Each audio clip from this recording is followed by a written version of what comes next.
ఎవరు కుర్రవాడు, ఎవరు ముసలి వాళ్ళు అనేది ఇతని మీటింగు ఆయన మీటింగు చూస్తున్న ప్రజలకు కూడా చాలా స్పష్టంగా అర్థమైంది. Age is only A number.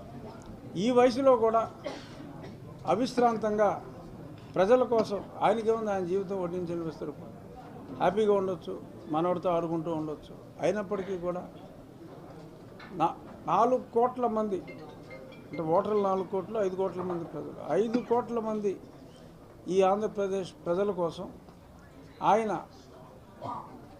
ఇతని బాధ వదలాలి అంటే కొన్ని పొత్తులు రాజకీయంగా ఇబ్బంది అయినప్పటికీ కూడా ఆయన పొత్తులతో ముందుకెళ్ళి రాష్ట్ర ప్రజలకి మంచి జరగాలని చెప్పి ఆయన చేస్తున్నారు. ఆయన శ్రమ ఖచ్చితంగా ఫలిస్తుంది. రాయలసీమలో ప్రజలు, మా ప్రజలు బాగా మేల్కొన్నారు.